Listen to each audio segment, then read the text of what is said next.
Well, welcome once again to Fork in the Road, where we talk to the leaders in sports, business and entertainment about their journeys, resilience, success and ultimately their fork in the road moment. Now, I am, everyone knows out there, I'm very passionate about my golf, but to be able to have this guest today, I am like a little kid. I hope you're as excited as everyone else out there.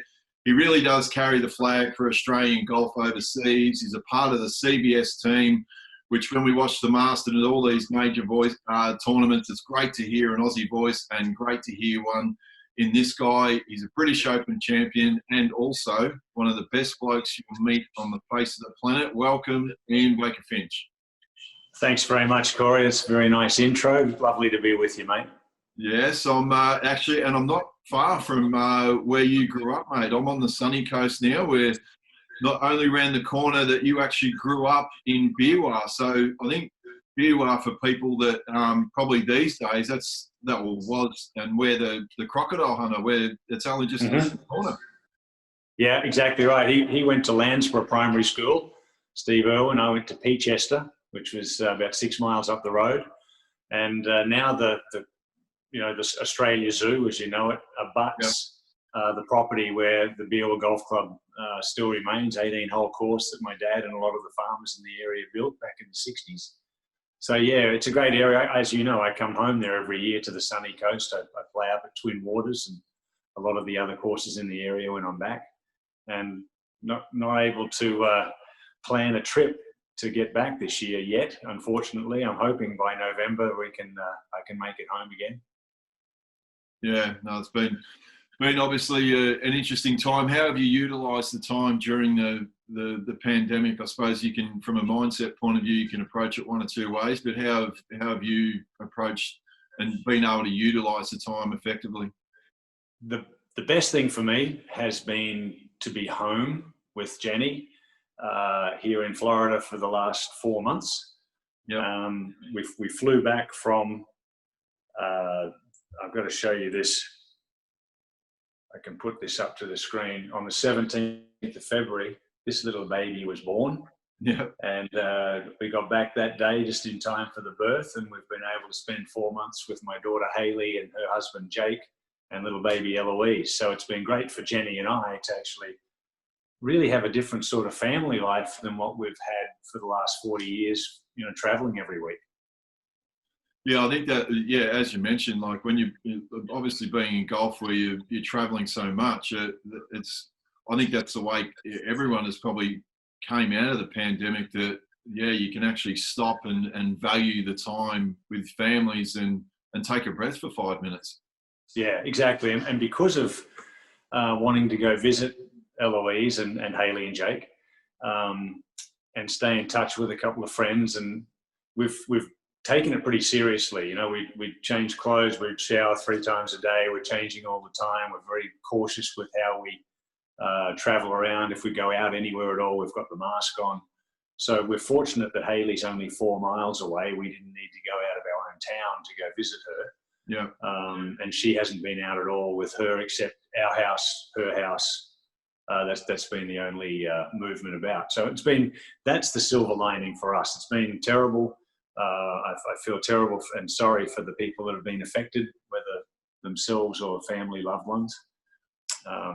We've been very fortunate here because Florida they had 4,000 new cases, and we keep getting more and more new cases in our state. We're 22 million people. It's nearly the size of Australia, the state of Florida. But yeah, there's a lot more. I think the younger people aren't being probably as cautious or as careful as they could be, because they're not as at risk as, the older people that we should be looking after. Yeah, exactly right. Now, I mentioned that obviously you grew up in Biwa, but one thing that I know in terms of researching for the interview, and one thing I've known over the journey, you grew up playing on the Troppo Tour. Now, the way I'd sort of look at it, especially with you guys, and I know there's a little smile coming to your face about the Troppo Tour, but is it also, when you see the guys growing up nowadays and they're so professional, they go to the gym, they do all these things that supposedly make them better for the game of golf. I nearly look at it, and it'd be interesting to get your opinion. I nearly look at it that you guys grew up more well-rounded because you shared all that experience together, and in the end, you might have been one another's each and own psychologists. You know what I mean? Where you got to have a beer together, you had a great time together, and I don't know, how do you get that blend back into the game where you could actually really enjoy the game? I mean, because there is that part of the game that's such a great part of it. Yeah, I think even in your sport, you can see some similarities with the way it used to be back in the 80s and 90s, or even, go back another 50 years. So a bit more fun, a few more beers in the team room, different types of training, really, really good camaraderie within the team. And with us traveling on the Troppo Tour, we used to call it that because if you stayed on that tour for long enough, it would drive you Troppo. And some of the really good players that came out of there, Wayne Grady, Peter Senior, Mike Harwood, so Jeff Woodland, so many really top players that played there at that time in the 80s. It was really our, if you would, for me anyway, at my age when I was doing it from 18 to 22, it was our college years. It was our fun years.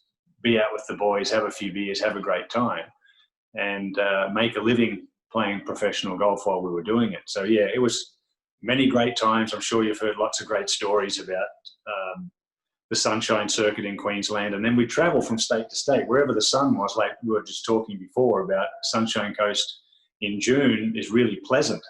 So the Sunshine Tour was June, July, August in Queensland because every other state it would have been too cold to play. So we traveled around Australia. May was Western Australia, April was South Australia, March was Melbourne, and then the summer of golf of the big tournaments, which we missed so much, was October through the end of February.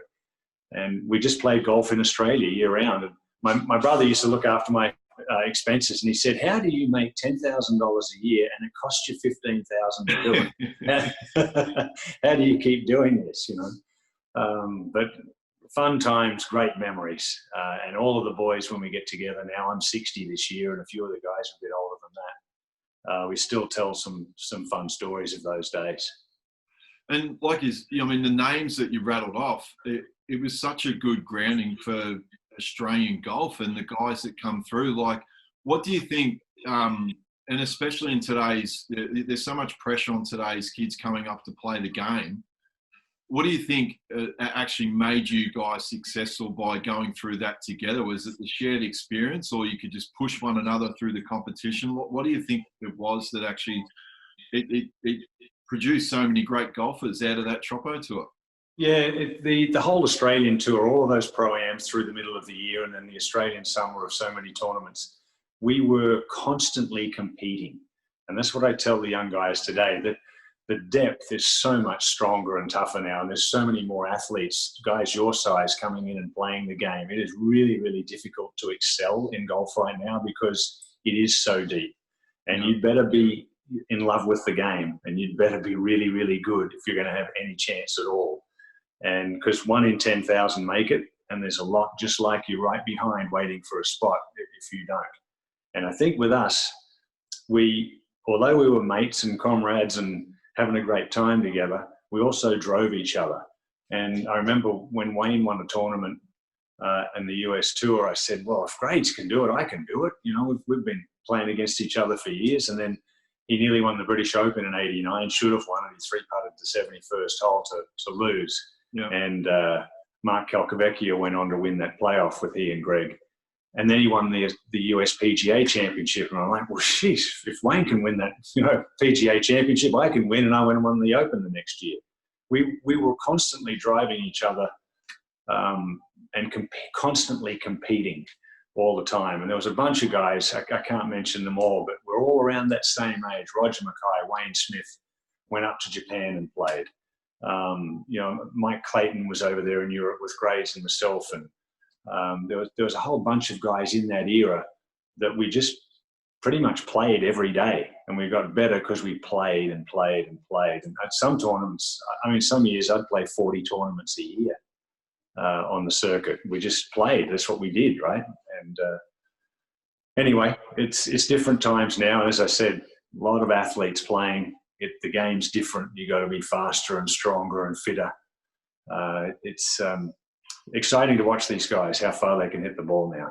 Yeah, it is getting crazy. We'll get to that later, how far they actually hit the ball. But when you had that gap really from just say the Troppo Tour and then I'll move into the 84 Open at St Andrews, where was the moment in between then that Ian Baker-Finch suddenly said, hang on, I can actually really play this game at the highest level? Like there was obviously that transition period, or where was the moment for you where you suddenly thought, hang on, I can actually really play this game?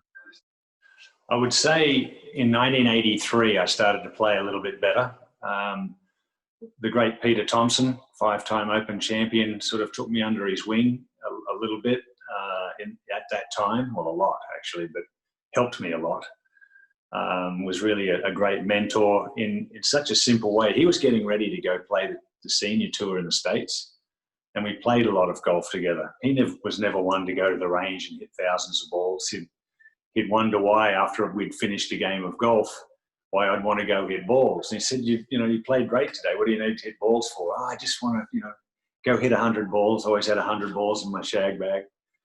But he helped a lot and gave me a bit of confidence, helped my swing, kind of flattened off my plane a little bit. And I finished second in the Australian Open at Kingston Heath. And you can see that photo up behind me there. It's my favourite course in the world, Kingston Heath. And it's gave me that feeling that, hey, I could really do this. And then I went to New Zealand the next week and won the New Zealand Open.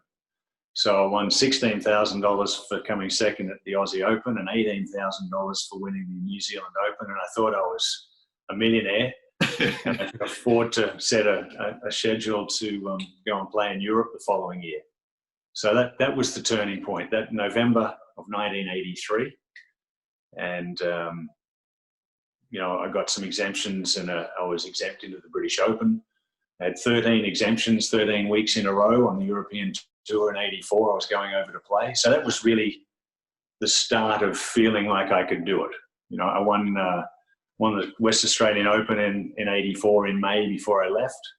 I lost in a playoff to Aussie Moore the following week in another big tournament at home. So I was in good form leading into it. And I think that was the moment where I realized, hey, I really can play this game. I'm not just one of the boys from Oz now, enjoying playing golf, but not really thinking I could be really, really good at it.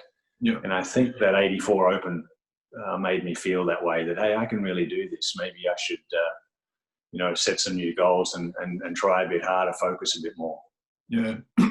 And it was interesting. I actually spoke about this moment with Mark Bosnich last week when I did the same interview. And it's interesting, like for people out there, just try and explain what it's like when you go into everyone's played the game of golf, and in Boz's case, he went to Wembley. But what's it like the final round of the British Open, you're standing on the first tee at St Andrews, you're playing with a 5-time British Open winner in Tom Watson. Like, what actually goes through your mind at that time that it really doesn't get any bigger, does it? No, and it's funny, but at 23 years of age, Tom came up on the tee and he said, "Hi, I'm Tom Watson." I'm like, "Oh, shit." Oh, really? Thanks. Really? I know. I've been following you for a while. And he said, "This is the first tee of the final round of the British Open, and if you're not nervous, you're not human." And I think he was really just trying to make me feel, just settle down, young fella. This is a big moment, and we're here, and we're going to go, do battle now. And I looked at my caddy and I put my hand out like, hey, I'm not shaking. I'm feeling pretty good here. But I obviously was nervous because I was like 9 over par for the next 12 holes and kind of shot myself in the foot. But that experience alone was just amazing at that age. 23 sounds really young in the 80s to be in the final group of a major. These days, there's a whole bunch of kids under the age of 23 that could do it. There's guys winning all the time. Look at Jordan Spieth and Justin Thomas, and I could rattle on so many more. There's such great players. But for me, it was something that was the start of it all. And I didn't feel nervous as in shaky or apprehensive, but I certainly got out of my comfort zone. I spun it back in the water on the first hole, got it up and down for 5, which was a feat in itself, really, when you think about that at the time. Hey, this kid's just spun it back in the water and he goes and chips it to 3 foot and knocks it in for bogey. But I got out of my rhythm, and I think that's, nervousness in itself, certainly inexperience, apprehension. And I birdied birdied a couple of the last 3 holes. Tom would have liked my birdie on the last. He would have tied Seve. Yeah. But the whole day was really the start of the next step in my career.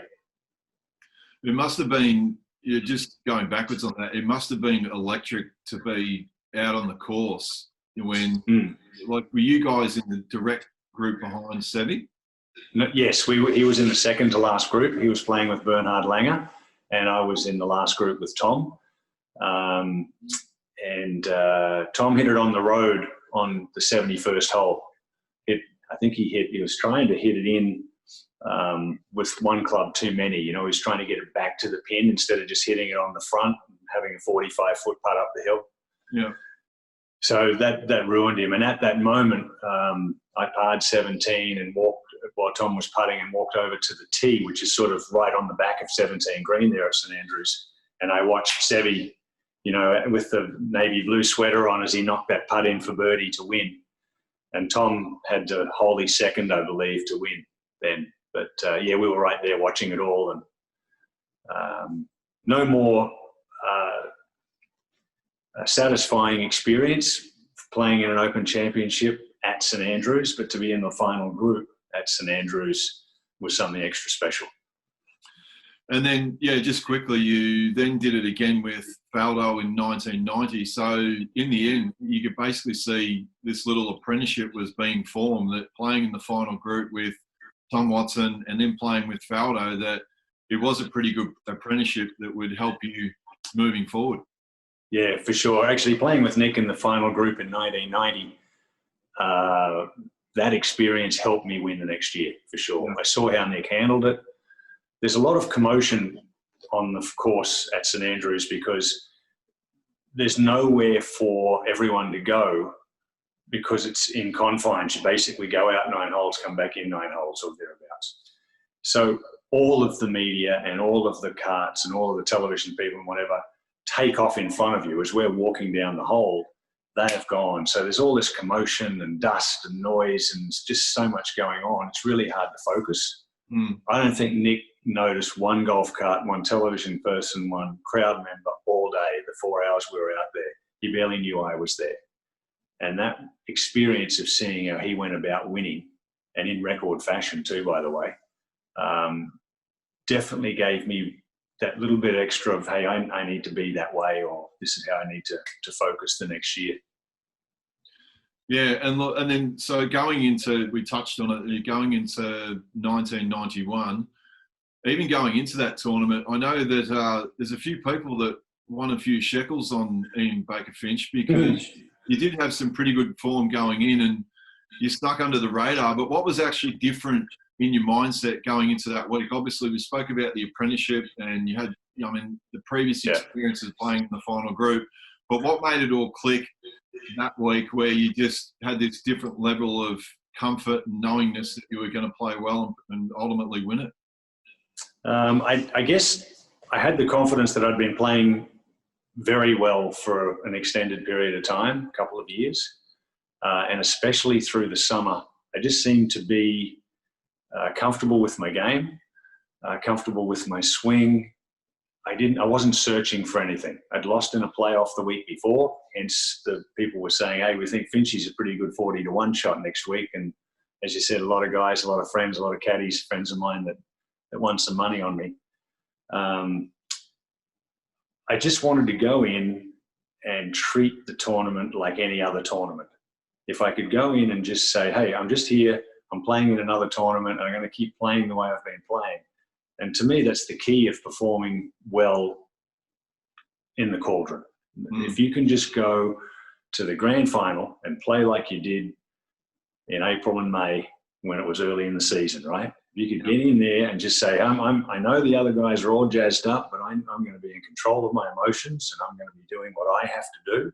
And I'm going to focus on my man here, and that's what I'm going to do today. And I'm sure you all have all of these keys and things you need to do to perform at a high level in your sport. And for me, it was remain calm and relaxed. And if I could remain calm and relaxed and trust myself, I knew I could perform at a high enough level to win. And I did win a few times in my career. But I had to be in that zone or in that comfort level for myself to perform at that level. I had twice as many seconds as I had firsts. I was just happy to play well. I wasn't necessarily that guy that had to go win. I just wanted to play well. And it just so happened that in 91, I played well and I played better than everyone else, and I won it. But I was very, very comfortable. I had, you might see a picture here behind me. I had my wife, Jenny, with me. I had my good friend and buddy, Stephen Bann from Melbourne, staying with me, one of the great Australian coaches. And little Hayley and I played in the garden for a couple of hours before I went to the golf course. So she's the mother of the little one I showed you before. She helped me relax and be ready for play. And quickly on that point of having had that apprenticeship of the 2 times in the final group, I was comfortable in that position. I was with Mark O'Meara in the last group. I'd been there a couple of times in the last 6 years already. I didn't stress about that. I knew I was in control of my game, and I just went out and played golf. You sure did. Now, for everyone out there, I've, over the journey, sent this little... as I mentioned, I was a golf nut when I was younger, but I've always kept this as a memento. But unfortunately nowadays, Finchy, we don't have video recorders anymore. No. But this is a tape of the final round of the 91 British Open. And I think it might have been unique as well. I've got a feeling that Sandy Roberts and Jack Newton might have been commentating as well. I'm not too sure. I haven't watched it in a while. Unfortunately, you can't get it on YouTube anymore. But if you could ever get it, for everyone out there, this man shot 29 on the front 9 in the final group on the final day of the British Open. And, Finchy, it should have been 28. I remember that it was probably on the last hole that you lipped out on the last. So it was just amazing.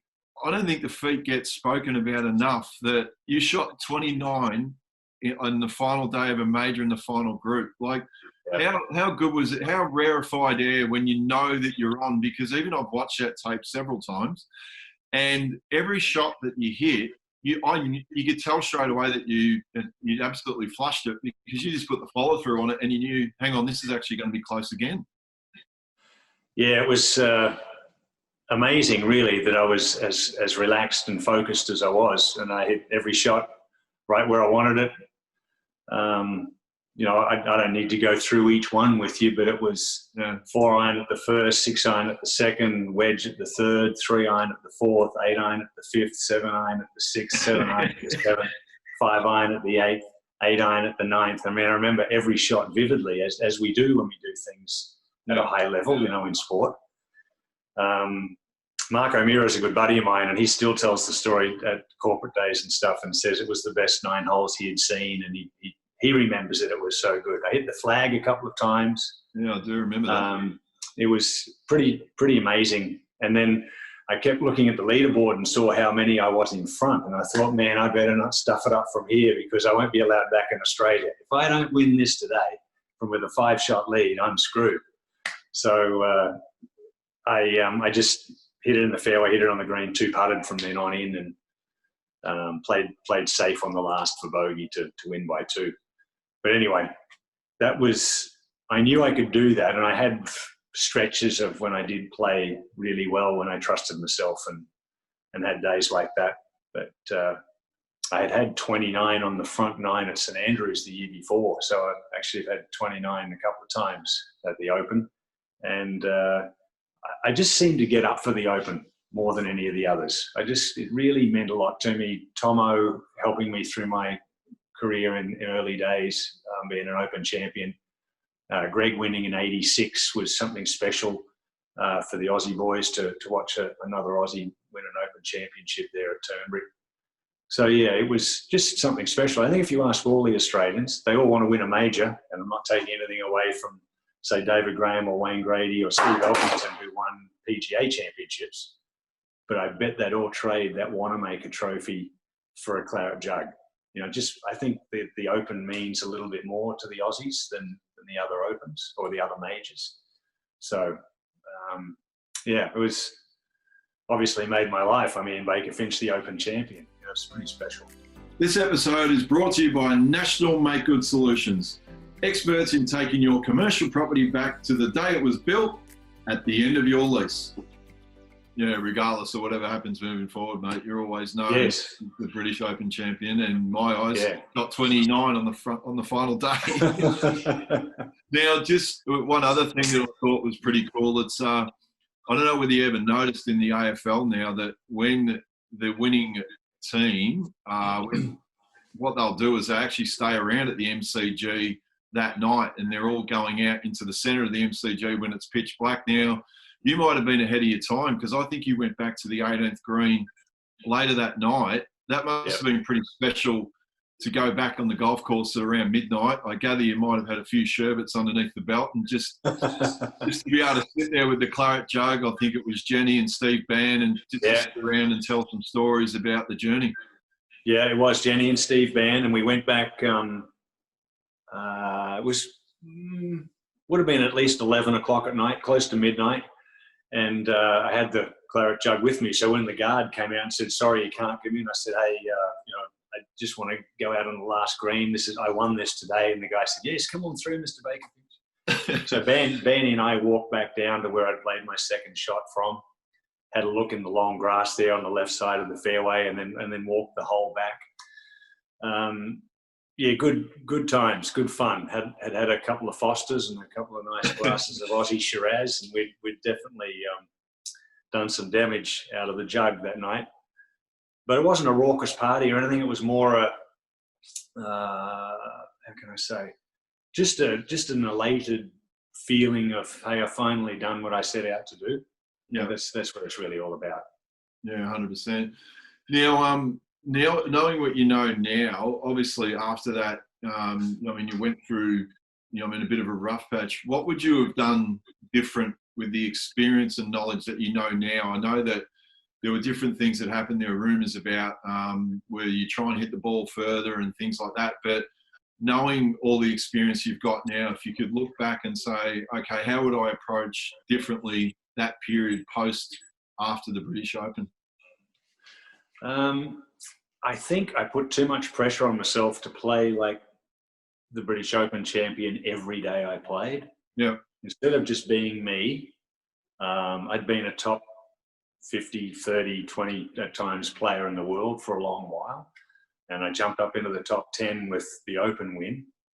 And I felt like I wanted to be number one, or I could be, or I should win more majors. And I just put too much pressure on myself. I finished second at the Players the next year. I was 6th or 7th at the Masters. I played well again at the Open. I played well really until 93, start of 94. And then I thought, hey, if I'm going to really perform and get that great winning feeling back, I've got to learn to hit the ball further. It was an interesting time, the early 90s, just quickly. There was graphite shafts, there was cavity back irons, there was metal heads, there was a lot of change. The Balada ball went to an elastomer cover and then eventually a plastic cover. There was a lot of change. And I was with a company called Daiwa, which is a Japanese-based company, and they wanted me to try everything new. So every time something new came out, I was trying something different. I was using graphite shafts, and then I had a set of cavity-backed irons with graphite shafts, and they went 2 times as far as the other ones. And then I changed ball company, which I probably shouldn't have done at the time. But it was a lot of change. So there wasn't that consistency of playing golf every day with your mates, just going out and playing and competing and being who I was and what I did. And I kind of lost my way. And then I tried to hit the ball further. And over the Christmas of 93, start of 94, I tried to flatten the plane of my swing out a little bit to hit the ball with more of a draw. And I lost that ability of being able to hit the fade every time. And I'd just tweak one every once in a while, and it became a mental issue. And then by the end of 95, I'd missed 15 cuts in a row. I then missed the first 11 in 96 to the British Open. And if I had a chance to make the cut, I'd make 7 off the last. If I played well in the Pro-Am, I'd hit it out of bounds off the first on Thursday. I mean, I couldn't get out of my own way. And I think, to answer your question specifically, I would say don't change a thing. Keep doing what you do. Realize that when you play really, really well, that's when you play really, really well. You're not supposed to play like that every day. I'm not Tiger Woods. You know, I'm not Rory McIlroy. I'm Ian Baker-Finch. I'm not really supposed to be that guy. I was just happy being who I was. So that would be, as a 60-year-old now, I would look back on that and say, I've learnt. I would have got myself fit. I would have stayed with my same coach, my same caddy, same club company, all of the stuff that most people change when things change like that big time in their life, winning a major. I'd say just keep doing what you're doing and stay in your own little comfort zone. So unfortunately, I didn't do that, and I couldn't deal well with where I was. You know, it was embarrassing. I wasn't angry. I didn't come home and kick the cat. You know, I still had a great life at home, 2 little girls, and I just decided that, hey, I need to do something else to, you know, feel good about myself, because it certainly wasn't golf for a couple of years. Yeah. Even though I loved the game, you know, I'd go back to the club and play Saturday morning in the men's comp when I got back from missing a cut. You know, I didn't lose that love of the game. I just lost the ability to focus under pressure. Yeah, 100%. Where did you find I know a lot of people out there might be doing it a little bit tough at the moment, but I thought it'd be a good question, especially from someone like you that's so positive. Where did you find your resilience from, and what were the things that you did to actually keep you going? You know what I mean? Because it was such a tough period for you. Yeah, well, you reach back to the people that you have around you, and you have good people around you, certainly. And my wife, Jenny, who we've been traveling together since 1984. The 2 little girls, Haley and Laura, I had at home. They were certainly, they didn't know that I wasn't playing well, or did they care? No, you know, I was dad, obviously. So having I had good people around. I went and worked with Gary Edwin on my swing at last half of 86 and start of 87 to try and figure a few things out. I had some injuries that I had to step away from the game for about 3 or 4 months. So I kind of got close with all of the guys in the television business, because I went and did all the television in Australia at the end of that year. And that was good. It was like getting another family. And that was really the time when I was seeing, hey, there is more to life, obviously my own family, but I could do something else. And that was really the time, that last half of 1996, where I realized, you know, I could do something else. I could focus my energy and my desire towards something different. Didn't always have to be, you know, a tour player. But it's tricky, because it's a hard thing. When you're playing well, you think you're going to play well forever. You know, we as athletes, you feel like we're bulletproof, right? And I think in other sports where you get to an age where you can't compete just because your body's been beaten up, you realize that, hey, I get to 35, or if I'm really, really lucky, maybe 40. But in golf, we think we can play forever. You know, you see these guys like Bernhard Langer. He's 63, still making cuts on the PGA Tour. So anyway, it was a difficult time, 96, 97, but I had good people around, and I just focused my energy in a different direction. Yeah, 100%. Now, we did touch on it before. It's probably a good segue. I asked you to come up with what would be one of your favourite photos that means a lot to you. Now, you did show me the one that before. I know there was the Haley, I think it was Haley, you said, her daughter, but there's the other one, I think, of you and Haley at the British Open, I think is what you've chosen as your favourite photo.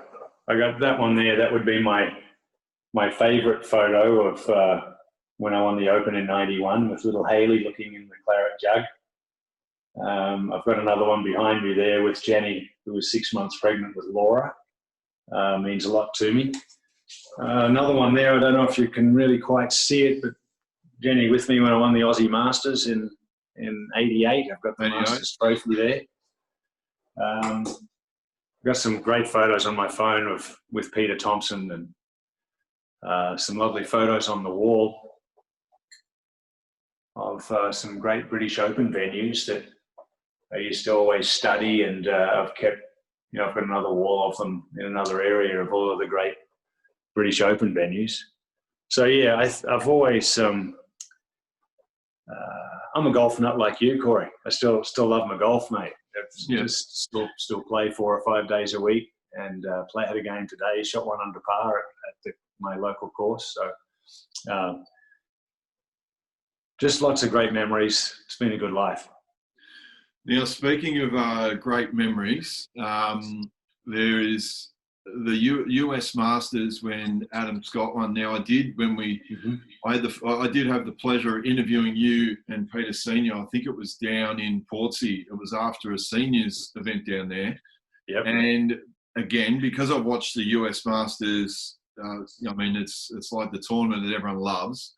I did ask you the question about when Adam Scott won the US Masters, Jim Nantz threw to you, because you were actually, for those that don't know, Finchy was down on the next hole ready to go. And by the way, and I'll let you run off with the story, there's no way they would have played another hole. It was that dark. I think the roar, the roar that went up wasn't from the 20,000 Australians that were around the green and millions around the world.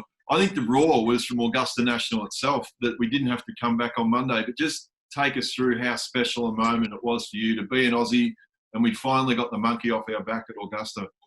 Yeah, exactly. I mean, 2013, we'd had so many chances 3 or 4 years leading into it. Stuart Appleby led at one point. I think it was 2009. We had Jason Day, Jeff Ogilvy, Adam Scott another time, all finished in the top 5. I think it might have been a couple of years before that.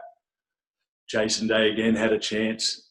So we had Mark Leishman was right there with Scotty in that group. So when he holed that putt on 18, we thought it was all over, but we had to go to extra holes. And Jim Nantz threw it to me then, and I had a bit of a chance to say a little bit about Adam and how he's beloved at home and what have you, and how we all are just so rooting for an Australian to put that green jacket on finally after the years of Greg and us tearing our hair out, in honour of him. How many times did he have a chance?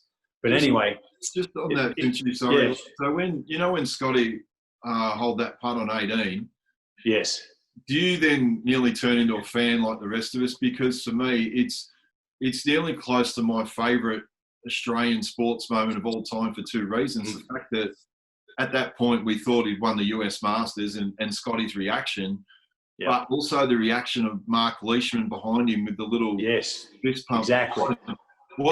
How hard is it for you to maintain to go, hang on, I'm meant to be at work here? Yeah, well, it was fortunately, I was sitting down on Amen Corner, as you know, and it was cold and wet and been raining, sort of drizzling all afternoon.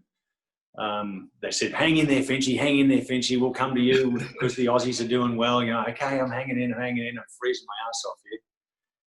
So I had a couple of chances, and I was really, as you say, I was a fan. I was emotional.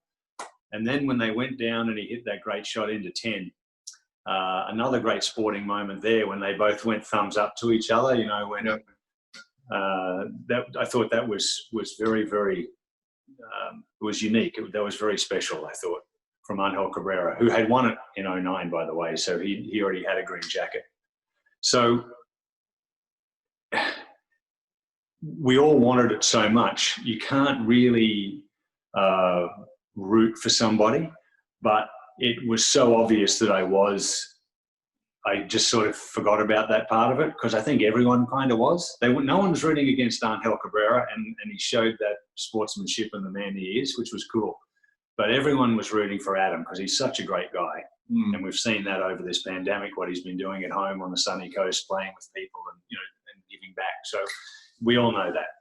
But to finally get that green jacket, and Jim Nantz throws it to me, and he says, Ian, you've got to be really proud there. And I'm fighting back the tears. And I still choke up a bit about it now. As you know, I did that day with you.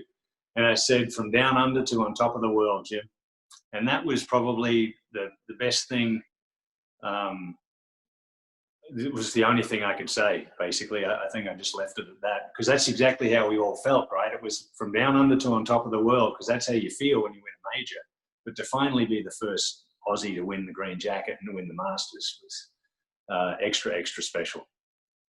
Yeah, you could tell when, as I said to you, you could tell that when Jim Nance threw to you, I think it nearly caught you off guard a bit. But I mean, kudos to come up with such a great line when you're down on 11 and it's raining and it's cold and you're sitting there probably one out and you're wanting to get back up to where the 10th is to see what else going on.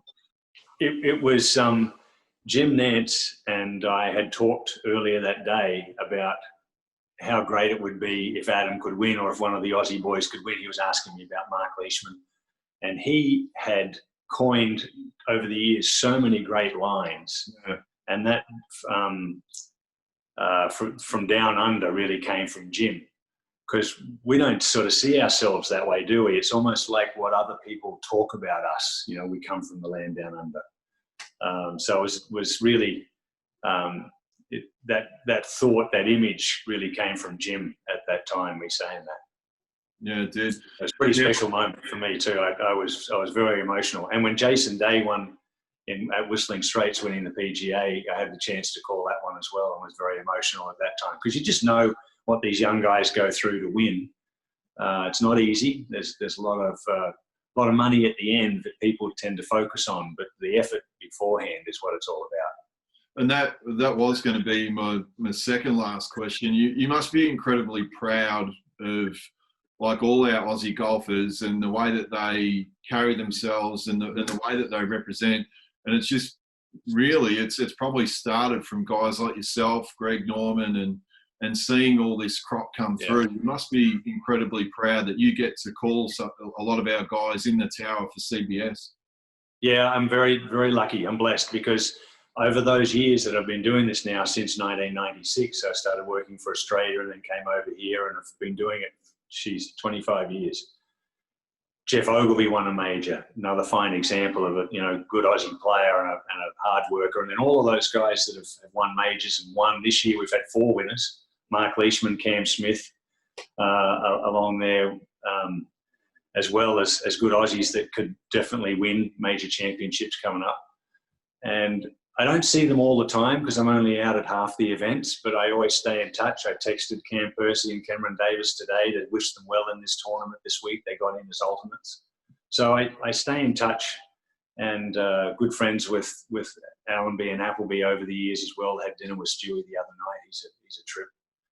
But yeah, it's been a good journey. So I had what I thought was a good career as a golfer, but it's been even more fun and more memorable in the second half of what's been going on. And I'll get to our final question, and then we'll wrap it up. I know that it's the whole interview series that we're doing. It's actually called Fork in the Road. Now, I was going to warn you, there is a little bit of a story behind why I did come up with Fork in the Road, other than it's every athlete has their Fork in the Road moment. But as you can see, Finch, I'm not going to be a hand model anytime soon. So that's the logo for the Fork in the Road. So your Fork in the Road moment, what would it be that your career or life could have gone either way, or you just, what's your Fork in the Road moment where it turned out better for you? Well, I would say, and I tweeted this to you today, the great Yogi Berra, who's famous baseball guy and just coined so many great comments. He said, when you come to a fork in the road, take it. And I didn't initially when I had played poorly at the British Open in 96, but I did some TV and the guy said, hey, you could do this. This isn't bad. If you don't come back to playing, you could do some television. And then I tried to play in 97 when Justin Leonard won at Troon, and I played so poorly. I shot 20 over par in the first round and withdrew. And that was when I was basically crying on the floor in the locker room saying, I've got to go do something else. I can't keep doing this. So I would say that was when I tried for a year to come back to do it the way I knew I could. And I realised then at Troon in 97 that I couldn't. And that was really the fork in the road, I guess. Yeah. It's, I tell you what, I'm going to run with that one, Finch. It's such a great quote. If you come to the fork in the road, take it. I think there'd be a lot of people out there that sometimes wondering which way you're going to go. You know what? Just Yes. such great advice. But look, it's been an absolute privilege to sit down with you and have a chat to you. I think you know over the journey I've been a massive fan, and I'm still going to find a way to convert this tape, mate. I've got to go get... For those golfers out there, it's if you can somehow track it down to be able to see one of our own shoot one of the great rounds in major championship history, and he's an Open champion. But as I said before, he's also an even better bloke, and it's been a privilege to sit down with you, Finchy, and talk about your career. And I'm hoping that everyone out there has learned a lot, and we look forward to seeing you all again soon. Thanks very much, Corey. See you back home soon, mate.